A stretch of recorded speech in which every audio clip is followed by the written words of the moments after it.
umaga, Luzon, Visayas at Mindanao. Ganap na alas 7 na ng umaga. Samahan niyo po kami sa loob ng isang oras ng punong-puno ng talakayan at kwentuhan. At syempre, sama-sama pa rin natin pag-uusapan ang mga hot issues na tiyak na kapupulutan natin ng aral at kaligayahan. Pero bago yan, sabay-sabay na namin kayong babatiin ng Good morning, boss! Good morning! Good morning!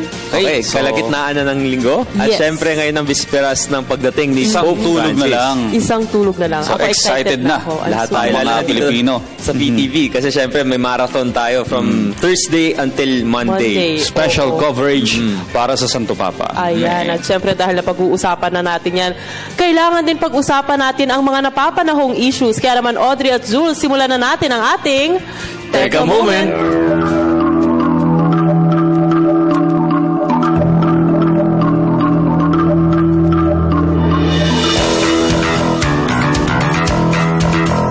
Okay, Jules at Carla, alam niyo bang nakiusap ang CBCP o Catholic Bishops Conference of the Philippines sa mga leader ng barangay na pakiusapan itong mga kababayan natin na linisin yung kanilang mga barangay dito sa Metro Manila para naman sakaling madaanan ng Santo Papa ay makita na malinis ang ating kapaligiran at this would reflect sa buong mga Pilipino, sa ating bawat Pilipino.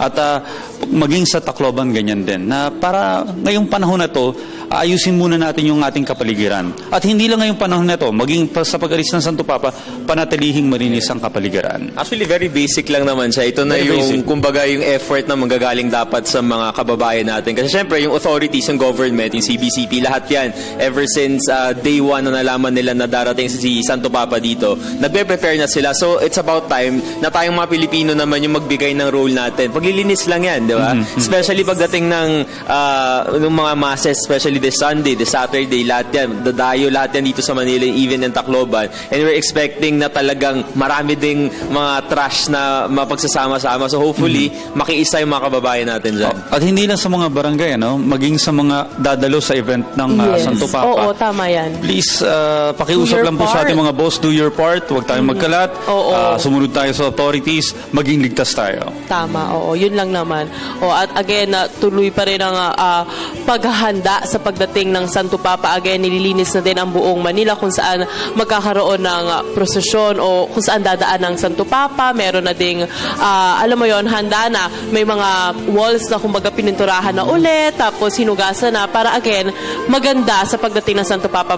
But again, sana kahit after noon, mapanatili natin ang kagandahan ng Manila. Kaya naman talagang tuloy-tuloy tayo lahat sa pagbibigay ng update sa ating mga boss hinggil sa pagdating ni Santo Papa bukas dito sa Pilipinas. Pero syempre tuloy-tuloy pa rin ang ating live discussions ngayong Workday Wednesday dito sa Good Morning Boss. Unang-una, pag-uusapan natin ito ang tagumpay at mga plano at kwento ng isang successful na abogado. Wow. At pag-uusapan din naman natin ang ating mga kaibigan mula sa Navy Personnel Management Center, NPMC. Pag-uusapan natin syempre ang patuloy nating ma-update sa paghahanda natin sa pagdating ni Pope Francis at ang pagkakaisa ng mga Katoliko at mga kapatid nating mga Muslim. Mapapanood din natin ang I Love My Cultures at Fish Options. Kaya mga boss, abangan nyo yan.